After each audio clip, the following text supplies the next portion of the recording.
America's founders warned that without knowledge and virtue, no nation can remain free. Yet through the steady infiltration of Marxist ideology, we have been stripped of both, and we are no longer a moral and educated people. To save America, we must spark nothing less than a national renaissance. That's why you need Freedom Talk Magazine, the journal of truth and virtue. We cultivate enlightened thinking and principled living, offering unique insights into the issues and remarkable people defining our world. Sign up today for your free subscription to Freedom Talk Magazine and join the new American Renaissance.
Post to drain the swamp, but my guest today says it's looking more like musical chairs, a game where nothing really changes. Today, we're digging deep into why keeping Todd Blanche as acting attorney general could be a serious problem.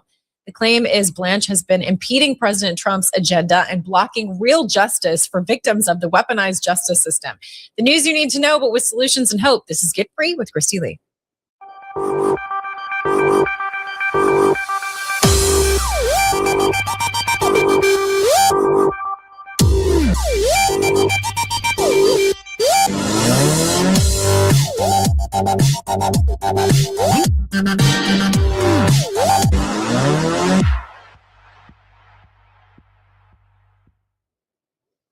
My guest today, Kelly J. Walker, is blasting Pam Bondi and Todd Blanche for obstructing the 10 plays to free Tina Peters. He says they had every chance to fix the weaponized DOJ, but chose to keep her in prison instead. Now he's asking President Trump directly what he's going to do about it, while the DOJ still labels concerned parents as terrorists. Watch this exchange with Ed Martin. It's like Tina Peters. It makes me crazy. And that's what ticked him away. Ticked him away from that meeting because I'll say what I said to you. I'll say to you what I said to him, which is like, I have 10 plays we could run on Tina, and we've run like half of one. And it makes me your leading witness has never even been questioned. I wrote a whole article. I haven't put it out yet, but a whole article on how to help Tina Peters. So my point on this is that I think on the parents, you actually are really well positioned. And because you're credible, you've got the universe managed. I don't think anybody realizes that what you're talking about is not 600 people. It's 60. You know, in other words, you're actually solving a problem that I don't think people realize the size of it. It's monumental to the families and the 30, but it's not that big and I think actually that's something that you ought to, again, say to Holly, hey, let me tell you, this is the size of the problem, right? It's this big.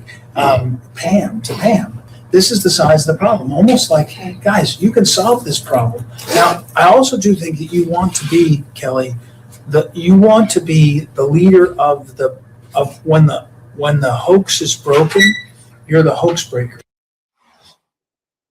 The hoax breaker, also founder of Freedom Talk and editor-in-chief for Freedom Talk magazine, a consultant to a number of organizations, writer for or contributor to Epoch Times, and so much more. Kelly J. Walker, thank you so much for joining me. I know you're really passionate about this. Before we dig into the latest on TODD Blanche, I wanted to see if you could just give a summary of how you got involved, how you got passionate, how you feel a victim of the former Biden regime weaponized DOJ. Thank you, Kristi. Good to be back. And yeah, going back to 2020, I was a dad of, I'm a father of 5, a happy husband, and really not that politically involved. You know, I voted, I kept up with the issues, but I didn't really know anybody in this sphere. But when the government attacked me and my family, and I saw what was happening to the country, I decided I'm going to start going to events, getting to know everyone I can. I'm going to apply my skills as a writer, as a former advertising agency owner, and put them to work for our country. So, you know, flash forward to today, I do freelance to get by. I sell subscriptions and advertising to Freedom Talk magazine. We have one dented minivan between us, so I'm nobody's operative. I'm not paid a lot of money to do what I do. I'm simply a very concerned citizen that decided to give my life, to give my career to writing injustice and helping good people who were attacked by their own government to get justice and to help make our country a better place.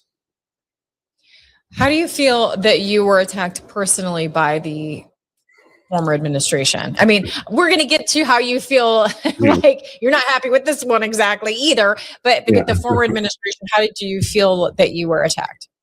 Well, actually in 2020, September 15th of 2020, Pima County, Arizona arrested me I was invited to a County Board of Supervisors meeting, and 30 seconds into simply speaking and expressing that the county had fraudulently, falsely, purposely put our coffee shop, our business up as non-compliant, causing death threats and all kinds of things. I was arrested on public television, and that started it. Next day, our coffee shop had people coming in droves, saying that was wrong. I've never seen anything like that before. And so our coffee shop became sort of Patriot Central, where people would come to get help. All the military, fire, police, medical, everyone who didn't want to be forced to take the jab came there. People were concerned about the COVID policies, driving kids to suicide, CRT, everything. Like, we became the Green Dragon Tavern, like a place where people could find sanity. So I just decided, and I made a promise to God. I said, I'll put whatever it takes on the line to help these people, because what's happening is very, very wrong. So a year later, I was arrested again, just by Keystone Cops. A father had called the police to report child abuse on his son. I sat in an office meeting. That's a longer story, but again got arrested. And then I found out later through research, and I'm skipping a lot of details, that Merrick Garland had targeted parents as so-called domestic terrorists. And now, thanks to America First Legal and our own research at Freedom Talk, we know that Merrick Garland really wanted to go after parents because they were objecting to and dissidents against the Biden agenda. And he put out memos that are there internally. Go to realfreedomtalk.com on the Parents Demanding Justice page. You'll see all of it. Just look up the America First Liberty report that's linked there.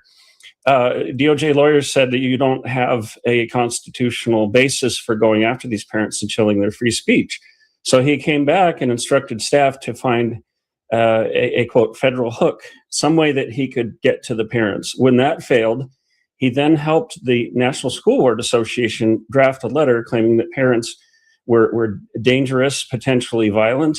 And he used this document that he himself helped create, collaborated with, as a pretext for devoting federal resources under the Patriot Act to go after concerned school parents. So people were tried, arrested, doxxed, everything else. So he couldn't federally indict anyone, but he appropriated the states. He manipulated the situation, surveilled people, really put DOJ resources into setting these parents up. So I like to say that the DOJ was the hitman, and they didn't have a gun, so they hired the National School Board Association in the states to do this. 14 state attorneys general immediately after Merrick Garland issued this memo calling parents terrorists, 14 state attorneys general called it a massive fraud against the American people. Jim Jordan's Judiciary Committee did an extensive investigation and said that it was basically a crime against people. They violated their constitutional rights. And this has gone up to the point where President Trump in January, I think it was January 20th of when he stepped into office, he created EOs to end the weaponization of the federal government. And parents are specifically listed in that. So I've been told by someone high up in Blanche's administration, oh no, it's a state issue. They're trying to escape culpability. It is absolutely not a state issue because it was all orchestrated by the feds, by the DOJ. There's no question. This isn't a matter of opinion. It's a matter of fact. And so obviously many people were energized to vote for a Trump administration 2.0, hoping for accountability for lives destroyed, just the rhetoric that had inflamed parents being terrorists. I mean, it's really astonishing everything that we went through. And we've been in this new administration for a little over a year. We're called doomers and gloomers if we say not enough is being done. But it has been a year and a half, and we haven't seen any action on that. As you mentioned, there was supposed to be a weaponization group, and that was brief and went nowhere. We're going to get into that here in a little bit, but I wanted to start with the freshest first. We did hear from TODD BLANCHE earlier today. I think he's appropriately called the acting attorney general because everything seems to be acting and not action. And Kristi, by the way, if TODD BLANCHE were actually doing what he's claiming to do, I would be his biggest cheerleader. And believe me, I'd be a big cheerleader, and you probably won't want to see me with pom-poms. But, you know, we all came in with this hope that Harmeet Dillon and Pam Bondi and all the rest would help these parents because it's so cut and dry. I mean, it's black and white. The government goes after school parents for being concerned about their own kids. Nobody's okay with that. And everybody has said Donald Trump should have taken care of this day one. It's a win for his administration. But unfortunately, TODD BLANCHE has been very devious. And as you'll see in a moment, his senior attorney, Vance Day, again referred to parents as terrorists. That's completely unacceptable. So the DOJ really hasn't changed its colors. And I have to say, yeah, TODD BLANCHE is acting, and he could fix this whole thing by meeting with me as the co-founder of Parents Demanding Justice Alliance. But remove all doubt, Todd. Just meet with me. Let's work this out for the parents and move on. Yeah, he spoke today in the briefing room. Basically, from what I got out of it, he was mainly focused on what they're going to do about fraud, which is another big issue. But I feel like we can't move forward and take care of those problems until we move forward in cleaning up the former Department of Justice. But he was specifically asked about pursuing enemies or, having a weaponized Department of Justice. And so here's what he had to say there. We have thousands of ongoing investigations and prosecutions going on in this country right now. And it is true that some of them involve men, women, and entities that the president in the past has had issues with and that believe should be investigated. That is his right. And indeed, it is his duty to do that, meaning to lead this country. And so I do not view this as pressure. I do not view this as something that is going to keep me up at night, except to make sure that we are investigating every case that we have to the fullest extent of the law and using all the resources we can. And when you talk about weaponization, and it's become a word that is supposedly that when we talk about ending weaponization, as if that's a bad thing for us to do. Okay, people in this room for 4 years, some of you, same people, sat here with the last administration when you saw a weaponization of this department, the likes of which had never been seen in history. And some of you are looking down now, and I get it, because you had a president who was indicted 4 times by this department. You had a president who along with this department had assistance. So this department helped 2 other local DAs go after the president. You had this department who stood idly by while states tried to keep President Trump off the ballot. Okay, that's what happened the past 4 years. And so when I'm asked questions or when I see reporting about shock and awe at this supposed weaponization of this Department of Justice, it means nothing to me because it's completely false.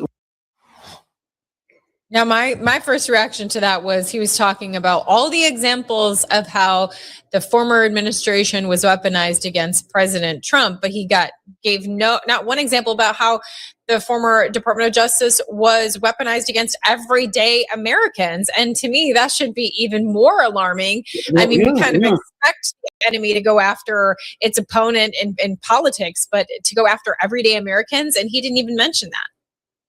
Yeah, absolutely. And, I was falsely arrested well before Trump was even persecuted. And I watched this in horror, what they did to Donald Trump. And I thought all along, he's actually going to now understand what it feels like to be targeted, because we were targeted simply for being Americans and conservatives and having a voice and speaking up against insanity. So I think Todd Blanche is diverting here. And, as a side note, as a father of 5, he looks like a toddler lying. Well, okay. So here's what happened.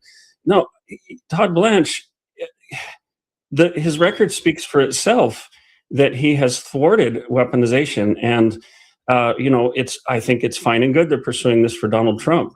We also have the Senate who voted for themselves in order to open back the economy. To get the budget approved back in October, that they could sue the federal government and strip away immunity. None of the rest of us have that.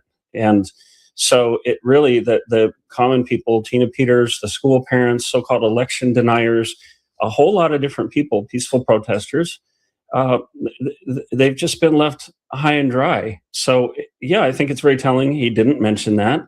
And I think he's now shifting the blame to the media and refusing to ask questions. So here's the big question that I have for Todd Blanche. By what authority did you close the weaponization working group? Out of sight of the public, apparently President Trump didn't even know it. That was established by executive order based on the will of the voters. Under what authority did you do that? And, Todd Blanche went on further to talk about how, they're changing the DOJ, they're reforming the DOJ over the last 14 months. Well, if quietly getting rid of Ed Martin and closing the weaponization working group and having one of his senior attorneys tell me in his DC office that we don't negotiate with terrorists in reference to parents. Is this reforming the DOJ? What I think it is getting rid of the patriots and the means set up to reform the DOJ and being self-protective of the DOJ. And believe me, I have a lot of sources, and they're telling me that there are people within the DOJ who are very upset about this, people who actually want to do their jobs and who love our country. I mean, since you mentioned it again, let's go ahead and take a listen to that conversation. I think it's important for people to hear and know, if they haven't yet, that this is Todd Blanche's senior counsel, and he seems to be just writing off, like it's fine to call parents who resist us terrorists. I mean, that's what it sounds like he's saying, but go ahead and take a listen yourself. Yeah, a little backstory on this, if I may, before we start. Before you show? Okay, go ahead. So there was one of the parents who had filed all of his forms, been very persistent. He actually testified at a July 15th press conference that I organized on Capitol Hill, on the Capitol Hill Triangle, on July 15th, which, by the way, it turns out Todd Blanche had prevented Ed Martin from going and doing his job as weaponization working group director. This parent went, and he went home and faced retaliation for participating in testifying on Capitol Hill. As he was ignored, pushed aside, shoved aside, and denied his legal right to have redress of grievances, he got angry. His bedside manner wasn't great. I didn't really like the way he was lashing out personally, but still, he had a right to have this addressed. So when you hear this recording, Vance Day is referring to him, but I also had written an article and published it saying, look, nothing's happened for these parents. We were promised a hearing with Pam Bondi. It was canceled and never rescheduled. And I pointed out all the things that hadn't been done, the broken promises.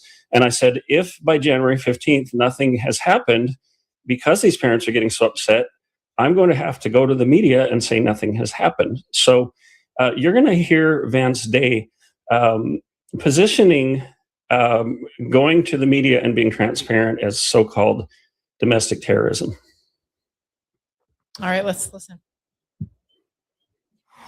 I think these politics are easy because who's going to believe a school mom is a terrorist? I mean, honestly. Well, and I agree with you on that.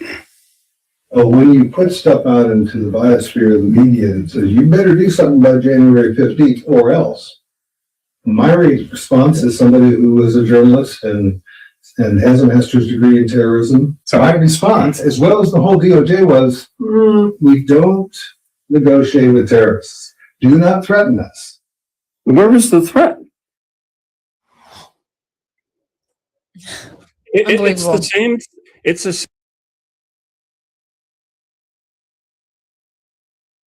same exact thing that the Biden administration and Merrick Garland did. Because you're speaking out, you must be a terrorist. And the or else I'm going to use my First Amendment rights and speak out. I mean, the DOJ has not changed. And I'm sad to say it because I should have sat in there and they should have said, let's work on that promise from the DOJ that we gave you to issue an apology. Let's talk about restitution for these parents. Let's make this right. And, you know, in response to me releasing this, they called me disingenuous. I was told by Vance Day, how do you expect anything good to come of this? So again, there's a denial of rights based on hurt feelings or something, but he said what he said. And then they went out to influencers and media and pressured them to keep this quiet. In fact, this should be under investigation. They flew a DOJ official out to meet a journalist and pressure this journalist to pull the story. This is no different than what the Biden administration did. This is attempts at censorship. It's pressuring and bullying people and trying to silence free speech. And look, Senator Josh Hawley in a October 7th hearing where Pam Bondi falsely claimed that this problem had been taken care of for parents when they'd done nothing. He said we ought to appoint, I think he said, a special counsel or an investigation on this. I agree with that. This needs to be investigated. And how is it okay to use taxpayer money to fly somebody down to try to squelch a parent's free speech? But that recording was legal. DC is one party. Basically, if you're in the room, you can share, you can record. You don't have to tell anybody. You can't wiretap. You have to be in the room. But you know, their response tells everything because they've never addressed this with me. They refused to interview with me. There's a journalist who has invited the DOJ to go on with me live and discuss this, and they haven't taken up the offer, and I believe they won't because they know that they're wrong. They know that they're going against President Trump's executive orders. They're subverting his mandate. Yeah, that's such a great way to put it. They're subverting his mandate, and what are we supposed to do with that? Like Trump is just willfully ignorant. He's just not paying attention. One other thing that I don't get, because it sounds like you've had some good experiences with Ed Martin. You're still a fan. You were excited about Ed Martin's weaponization group, and you are blaming TODD Blanche for shutting that down. What's confusing is there was a lot of people spreading this all over the socials, and then it was just a couple days later, Ed Martin posted a picture of himself with TODD Blanche. He acts like they're best buddies still, and neither of them have really addressed this. Do you have any idea or insight on what's going on there? Well, it's interesting because I got to spend 3 hours in person with James O'Keefe, and it was shortly after he had done a sting on an FBI agent saying that the whole plan of the deep state is to run out the clock on President Trump, to deceive him and make him think things are happening that aren't. But one thing James also said, he's been famous lately for saying, my price is my life. He said, everybody in DC has a price. Everybody will sell out for something. And I'll say this, you know, Washington, D.C. runs on power, not principle. So when the people over you threaten you with the loss of your job, you're probably going to go along to get along. And, you know, I don't fault, but what I've heard through sources is that Ed Martin was pressured to resign and he refused to resign. So they put him on a few pardons, which, by the way, I've been sending pardons to him left and right. They've pardoned George Santos and some guy from Honduras or something, but all these people are waiting in line to get pardoned from the lawfare. But apparently they're tying his hands on that too. So it's a PR stunt. It was done under duress. Talk to Joe Hoft, talk to the Gateway Pundit. about how Ed Martin started to investigate Adam Schiff.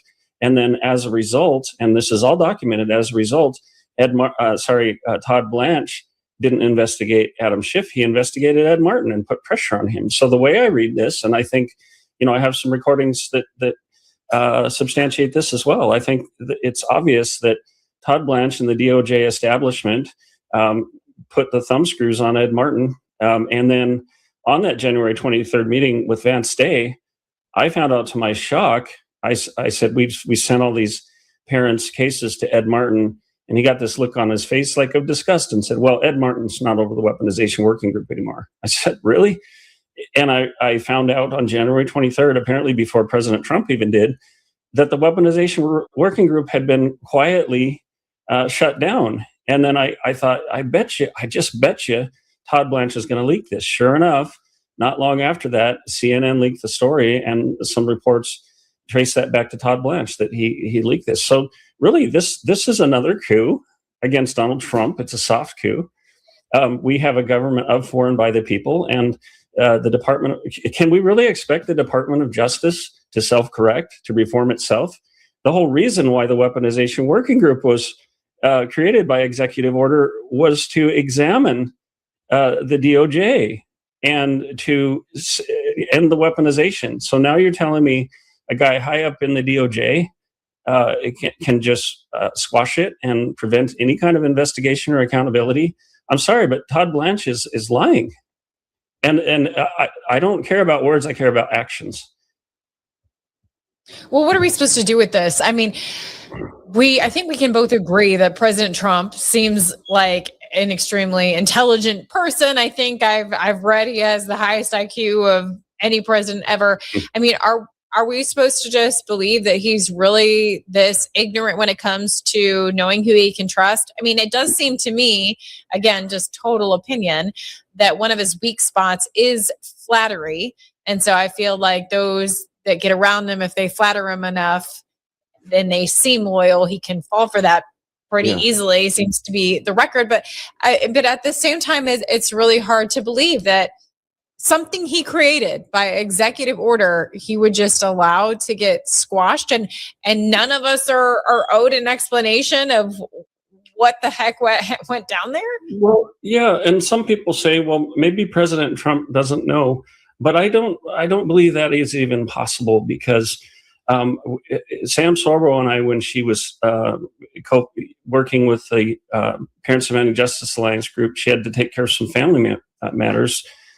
So she's not doing that anymore. But we met with Vince Haley at the White House in the West Wing, President Trump's domestic policy advisor. He was very sympathetic to this, said that he would communicate it with President Trump. And who should walk in at that moment we were meeting with him but Ed Martin by accident. And we talked to Ed. That was the first time I had ever talked to Ed. Then Roger Stone went and saw President Trump personally. I have the photos, and told him about what was happening to the parents. Peter Tickton, longtime friend of Donald Trump, I prepared a briefing, as did others, for him to take to President Trump. So he brought that forward. Peter's been very vocal that he believes Todd Blanche is a Democrat operative. I never made that judgment call, but I have to say the evidence is leading me to believe that as well. And then we've been all over the media. I mean, every show you could imagine, particularly on the conservative side. You go to realfreedomtalk.com on the Parents Demanding Justice Alliance page, you're going to see an astounding number of shows and articles. So if President Trump doesn't know about this, either somebody's really blocking the flow of information, or he just, I don't know. I'm not going to make speculations, but I'm just going to say he has to know about this. So my challenge is, President Trump, sit down with me, sit down with some of the parents. Let's talk this through. Let's look at the facts, and let's get these parents taken care of. Let's get them some justice, and then he can decide what he wants to think about DOJ. But, what I'm hearing from Todd Blanche is the same thing I've heard for 14, 15 months. Yeah, we're going to do that. Just wait. Justice is coming. Oh, yeah, it's coming. We're going to do this. We're going to do that. It's not coming. It's not coming, because if it were, why did they shut down the weaponization working group? Why did they sideline Ed Martin, the only person who was actually helping move this forward? It's so disgusting. And there's so much disappointment to go around. I used to be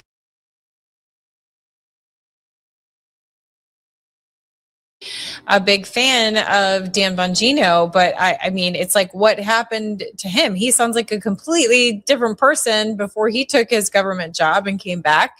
And he is another individual that is very defensive of Todd Blanche. I wanted to play a quick clip of him talking about Blanche, which I think is a revealing clip. Let's take a listen. Todd is now the acting AG, but Todd Blanche was the DAG, the Deputy Attorney General. Folks, I'm going to tell you something from that past year. My humble opinion, IMHO, being the DAG, the Deputy Attorney General, where he just was a couple of days ago, is the best spot in DOJ. I think it's better than being the AG. The DAG runs everything. The AG is dealing with a whole bunch of issues and budgets and all that stuff, and they don't really get as deep in the weeds as you think. The DAG is running everything. So the DAG is running everything, but Pam Bondi was fired, and now the one that was running everything that Trump wasn't satisfied with before, it appears, is still running everything. So, I mean, a very big reveal there in that, right? Well, yeah, and that's not the way it's supposed to work, because the Attorney General is a representative of the people. You don't want the administration, the deep state, running things. You want the elected officials to call the shots and put forward the agenda of the administration. And the reason I started recording my January 23rd meeting with Vance Day, I get confused with Vince Haley, Vance Day. There's a lot of names going around, but the reason I started recording was that he said, hey, here's how the DOJ works. Todd Blanche is like the CEO. Pam Bondi is like the chair of the board of directors. She doesn't know what's going on. The rest of us run it. And I thought, he just told me the whole deep state plan. And I'm surprised that Dan Bongino would praise this. I like Dan Bongino too, but what I'm seeing is some people on X, they're paid or somehow protecting people, and they're the ones that are shilling for Todd Blanche. But the people that have been victimized, the people who are still waiting for justice, like some in the media have said, it all points back to Todd Blanche, that he's obstructing this. Grant Stinchfield covered it last night. Gateway Pundit's been covering it. Emerald Robinson. And look, I know there are spats between different personalities and different camps. I'm just a school dad who is fighting for the American people, is fighting for people who are sitting at home saying, when do I get justice? When is President Trump going to look at what was done to me? And again, Todd Blanche pointing out what happened with President Trump, that's only part of it. Sam Sorbo said that President Trump is the first parent. He's a parent, and he should have a lot of compassion and mercy on these parents. And frankly, I agree with Sam that these parents ought to be given a ceremony at the White House to recognize them and laud them as the heroes they are. And that apology that we're still waiting for, don't tell me the DOJ doesn't have time to do things. They should have apologized on behalf of the DOJ to every single one of those parents. And that could go so far, because so many of these families, look, you can see a dossier of these cases that Sam and I worked very hard on at realfreedomtalk.com. If they got an apology, this could help mend families, reputations, people who are struggling to get jobs because people are out there who believed this terrorist narrative. But if the DOJ itself, if the President of the United States says, you know what, you were wrongly targeted, and on behalf of the U.S. government, we apologize. You guys are heroes for standing up. That would do so much good. And I'm not even talking about restitution, which I think needs to be happen. People need to be reimbursed for legal costs and loss of jobs and loss of homes and everything else.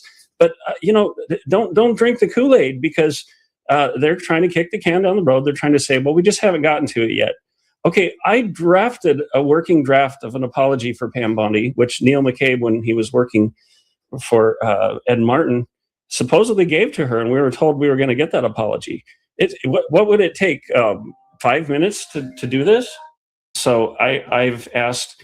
I drafted up an EO for President Trump that would provide immediate relief for the parents. That EO has been blocked. I don't even know if, supposedly, I know it went to the White House, but I don't know if, I don't know if President Trump has actually seen it yet. It's a very reasonable EO, and it could bring immediate relief to a lot of people who are, by the way, these parents are still being persecuted. Do you think the left was just going to go away because Trump issued an executive order saying no more of this indoctrination in our schools? If anything, it's gotten worse. And now they're looking at the administration's inaction and saying, paper tiger, we can just keep persecuting these parents and nothing's going to be done about it. What is happening right now that needs to change? You said they're being persecuted. Is it more of the same things, like parents are not able to speak up at school board meetings? They're not being consulted when it comes to their children. What do you think are the biggest problems that persist? I've documented many examples and reported on them. I've gotten some people on shows.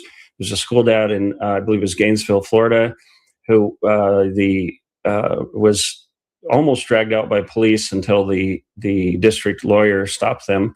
They're going to escort him out for exercising his free speech because the chair of the board of the school board had said something nasty about Hulk Hogan dying, and he deserved it.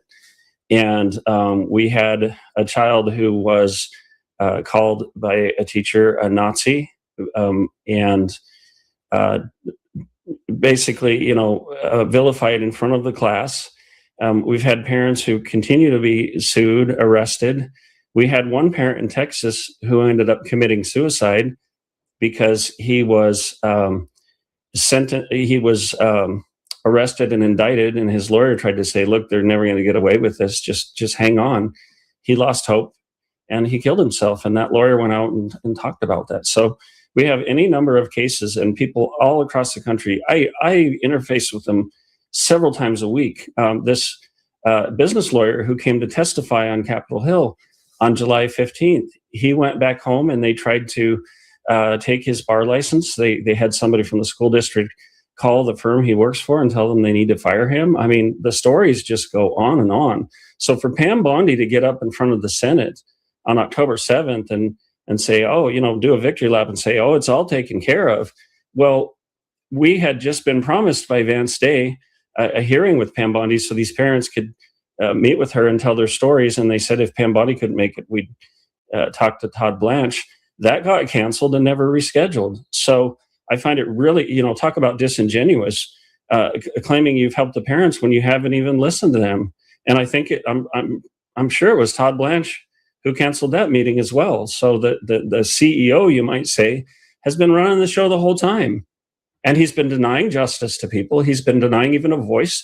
Legally, by law, they're supposed to look into some of these cases and investigate them, and they haven't. And all we've gotten is excuses and ad hominem attacks on us for being practically desperate to get our lives back. I was sitting in Vance Day's office. He said, Kelly, what do you want? I said, I want my life back and for these people to get their lives back. He said, don't expect that from the DOJ.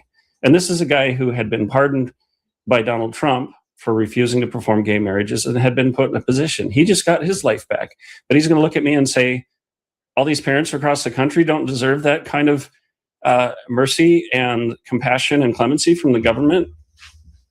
One standard for me and another for thee. It's sickening.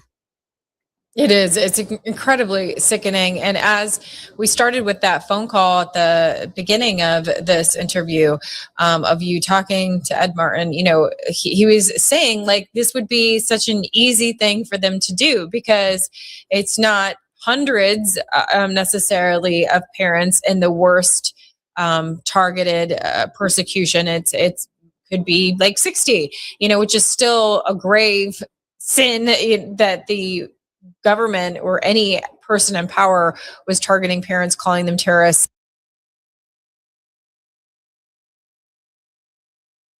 and ruining their lives, as you said. But because it's a lower number, they could actually do something about it easier, and they just refuse to. It just doesn't even make sense.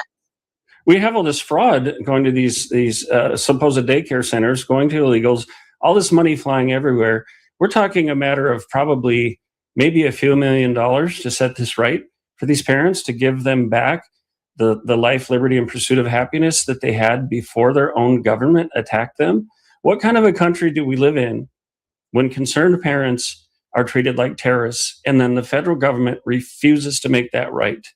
I demand, call me a terrorist if you want. I'm making a demand. I demand an immediate apology from the federal government to each and every one of these parents. I'll supply the names. I want personalized letters to them. And I'm sorry, but Todd Blanche, you get up there making a career move, you're just going to ignore this? I want Todd Blanche to sit down with me in public and let's come up with a solution. If you're such a good guy and but here's the thing. I have heard more stories of people who want to help the American people, people who are patriots, either being taken out or just saying, look, I was a part of this weaponization working group and there's no hope because we're being blocked at every juncture. Tell me how this is right. Tell me why people are still believing Todd Blanche. I mean, when you say you're dealing with the weaponization and you basically single-handedly, unilaterally rip up an executive order that people have waited years to have, tell me you're reforming the system. No, you're protecting the DOJ and the deep state. It could not be more clear. Yeah, I mean, it makes you feel crazy because it is so clear. Like, what are we missing here? Todd Blanche was a lifelong Democrat, and okay, great, he did some great things for President Trump and in his defense. But I think that's the only thing you can figure is that gave him a blind spot, since he had an attorney that actually did their job and defended him. Then he thought that he could just trust him on everything and anything and everything. Yeah. It's kind of like saying I back the blue and then quietly dismantling the police department. It makes no sense. It's a contradiction of terms. So which is it, Todd Blanche? Are you fighting against weaponization, or are you killing the mechanism designed to actually reform the DOJ and help these people who are harmed? I mean, Todd Blanche admitted that all this stuff happened under the Biden administration was wrong. So why isn't he doing anything about it? We don't have time. Absolutely. Don't tell me that. And I mean, you're definitely not the only one raising the alarms about Todd Blanche. Many have come out and have these feelings. And Peter Tickton has been very critical of him. Peter Tickton is acting as an attorney for Tina Peters. And I've interviewed him as well. And he's basically come out and said, it's Todd Blanche's fault that she still remains behind bars. There have been several options given on getting her out, and Todd Blanche has blocked them. So let's take a listen to Peter Tickton and talk more about that on the other side. Pam Bondi sits at the head of it, but the COO, so to speak, the person who actually runs it, is Todd Blanche. And Todd Blanche is failing on all measures. Because of him, we haven't had a pardon granted since May. Because of him, he wants the J6ers to not be compensated for all that we put them through. Because of him, we're not getting the things that we need for Dominion machines, et cetera, et cetera. Now, this guy used to be, until January 4th, 2024, he was a Democrat, a registered Democrat. And then he represented Donald Trump on the Stormy Daniels case that any Democrat would have done the same job. But I don't know that this leopard ever changed its spots, because for some reason, everything that needs to be going forward in order to make Donald Trump's presidency work is being stalled intentionally by this man. And it's not because of ineptitude. This is a smart guy. This is a very capable guy. And it's not because he's not capable. It's because he's intentionally doing things the opposite of what Donald Trump has ordered to be done. What's even more maddening about that is that Peter Tickton is a childhood friend of President Trump. So yeah. I said, Peter, can you get this message to him? Like, I mean, it does. It almost seems like there's this guardrail around the president, because if I feel like if you had a conversation with President Trump and are like, look, can you make it happen for these parents, just that they get an apology letter? Like he seems like the type of person that would say, yes, absolutely. Like, why haven't we done that yet? But it's just like getting that message to him through that guardrail. I mean, it's so wild. I mean, and let's not forget, in regard to Tina Peters, that Blanche is the one responsible for getting Ghislaine Maxwell her cushy situation in a elite prison. Meanwhile, Peter Tickton says that there were efforts to get Tina Peters transferred into federal custody, and it was Blanche that blocked it. Yeah. Well, I have spoken to Peter Tickton on a number of occasions, starting after that January 23rd meeting. I sent him a briefing and a report, including a link to recordings that he said he was going to bring to President Trump. And it's my understanding that that happened. So President Trump has to know about this. Again, Roger Stone went in to help these parents. And as a favor, that we asked him, could you please draw President Trump's attention to this? So I'm wondering, where's the holdup? And, you know, like I say, I would be the biggest fan of Todd Blanche if he would make this right by the parents. I'm not doing this to make money or make a name.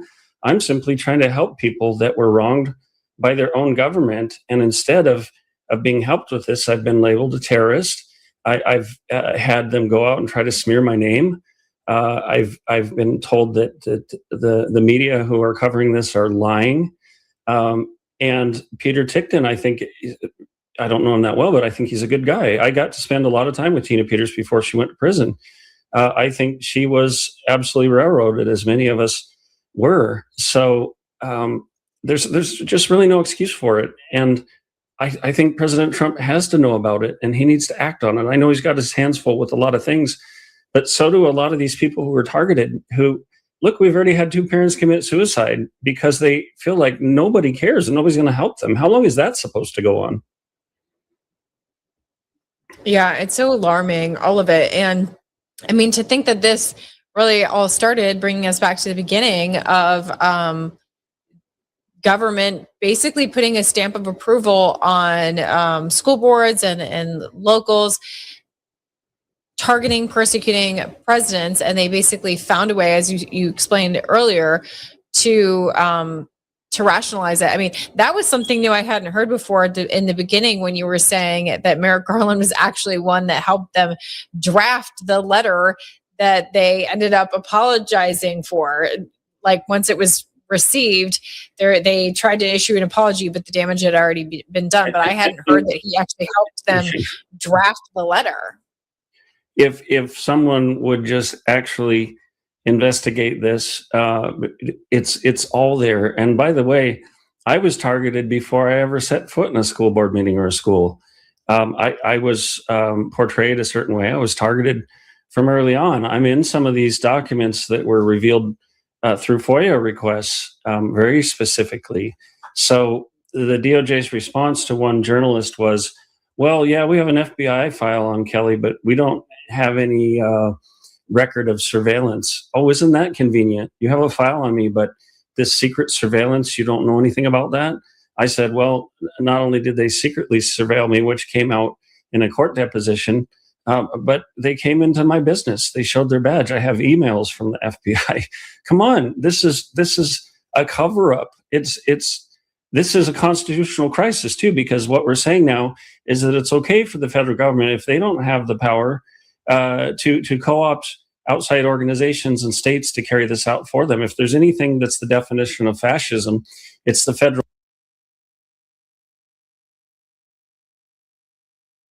government appropriating industries, unions, states, other entities to carry out their nefarious plans. This has to be dealt with, or we're in for a lot of trouble down the road. And so for you, this all started because you were standing up against the mandates? Yeah. I just want my life back, and the lives of these people who were brave enough to stand up and protect our children. And every single shred of evidence is there, to the point where Congress has verified it, state attorneys general, just about everybody. But where's the bottleneck? The bottleneck is the CEO, so-called, of the DOJ. Everybody knows what happened. And I don't want to go after anybody personally. I'm not trying to, like I said, be an influencer or make a name for myself. I'm simply fighting for the right thing. And if we can't take care of the most vulnerable among us, and we're going to allow officials to lie and cover up and cover for the organizations where they have their careers. Look, the weaponization working group was appointed to scrutinize the DOJ. How do they get to shut it down and then control the narrative? They shouldn't be having the narrative right now. They should be under scrutiny. And Josh Hawley, Senator Hawley, has been very outspoken on this. I've talked to Senator Hawley, and I challenge the Senate and the House to first of all, take care of the parents. I want President Trump to direct the DOJ to issue an apology. And one thing I was told in Van Stay's office too was, well, Kelly, if you don't like it, just sue the DOJ. And I said, with what? You guys took everything from us. How are we supposed to afford? Like, I talk to lawyers and they say, well, you're going to be in the tens of thousands of dollars. Where am I supposed to come up with that? And that's one of the great things Josh Hawley said. He, at that same Senate hearing with Pam Bondi, he disagreed with her and he said, how are these parents supposed to afford legal representation against the federal government? How are they even supposed to have the know-how? And I've been told in no uncertain terms that because the federal government has immunity, it's almost impossible for parents to win lawsuits anyway. And yet the Senate self-dealt in a vote in their own favor, contingent upon reopening the government, that they get to, people like Lindsey Graham get to sue the government without immunity being stripped away. That is a violation of the 14th Amendment, equal protection under the law. There's so much wrong here. There's so much wrong, and we've got to clean it up or we don't have a republic. Yeah. And on that note, I mean, I do like to keep this show about solutions and hope. The first part of that is understanding what we're up against. So I think that everything we talked about is useful to know, obviously. But I mean, what are we supposed to do with a system where, even when there is litigation with the federal government, I think their track record is they win 98% of the time. And the system's stacked against us. Now the whole system's stacked against us because, as you were saying, it's a big club that we're not in. I mean, even if you offer up good names as more suitable attorney generals who will fight for everyday people like Ed Martin, then you're up against a system that won't confirm any of the best of people. So, how do we approach this? Like, where do we find the solution and the hope in this? Yeah. Well, I'll tell you something. Alexander Solzhenitsyn spent 8 years in a Soviet gulag, and some of you might have read the Gulag Archipelago. I want to read a quote because he gives some insight into this and where we're headed if we don't take care of our own citizens. It is unthinkable to fail to distinguish between what constitutes an abominable atrocity that must be prosecuted and what constitutes that past, which ought not to be stirred up. In keeping silent about evil, in burying it so deep within us that no sign of it appears on the surface, we are implanting it, and it will rise up 1,000-fold in the future. When we neither punish nor reproach evildoers, we are not simply protecting their trivial old age. We are thereby ripping the foundations of justice from beneath new generations. Young people are acquiring the conviction that foul deeds are never punished on earth. It is going to be uncomfortable, horrible to live in such a country. And this is the chief complaint so many people have. There's been no accountability, no indictments, no arrests, and we're constantly told, it's coming, just wait. But the evidence that I have is that they're just trying to kick the can down the road and wait out President Trump. And all they have to wait till is the midterms, because if we lose the midterms, then they're back in power. And they will go after people again. The J6ers were pardoned. Do you think they can't open that back up again? Tina Peters still isn't out of prison. She should be out of prison. All these things should have happened, and all we're getting is excuses. And the American people are fed up. And I have two sons that are over 20, and they're saying, Gen Z is completely disenfranchised with what's going on because, just like Solzhenitsyn said, they're seeing that foul deeds are never punished on earth. And you're going to have a disaster, President Trump, if you don't do something about these things. If the midterms aren't a disaster, then after that, it will be a disaster because Gen Z is a huge voting bloc and they're not impressed. No. And I mean, we can see why they're not impressed. Is there any other names that you've thought of as far as, I know your focus is campaigning essentially against Blanche for good reason, for all the evidence we've already brought forward, but is there anyone that you would want to campaign for other than Ed Martin to get into a position like that and actually affect change? Yeah, and the main thrust of my energy shouldn't be fire Todd Blanche. I think that needs to happen. The main thing I want is justice and restoration for these parents. As for who could be the next AG, that's kind of outside my wheelhouse. I've always liked Harmeet Dillon. She represented a parent who was targeted. I'm disappointed that she was a cheerleader for Pam Bondi when nothing happened. But if I would say anybody who's willing to step up and actually put a plan in place and do something, follow the EO, then yeah, I'll support them.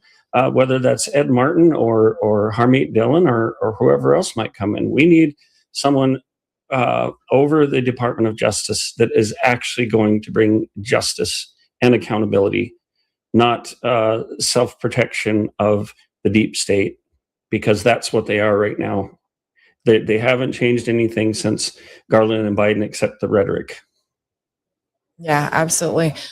Well, Kelly, I want to really encourage people to follow you on X. You can find Kelly at Real Freedom Talk, They should make sure that they're staying informed on your website, just realfreedomtalk.com. You have lots of information there.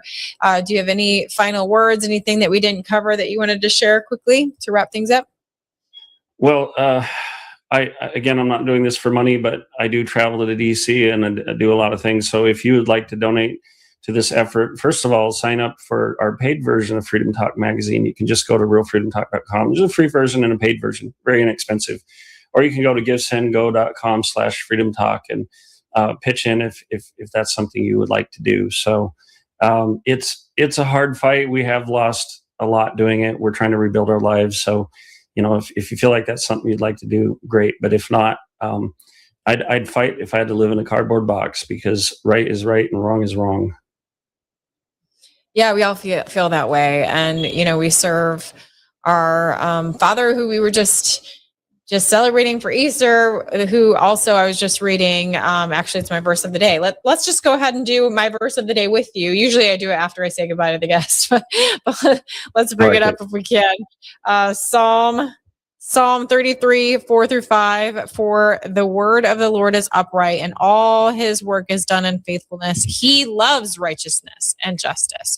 The earth is full of the steadfast love of the Lord. And we know that we are made in the image of our creator. So that's why we are passionate about righteousness and justice. And so we can pray Psalm 33, 4-5. Yeah, go ahead. Yeah. If I may, I have to say, I have a degree in theology. I'm a preacher's kid. I know what that book says. And one thing is clear from Genesis to Revelation: a nation that devised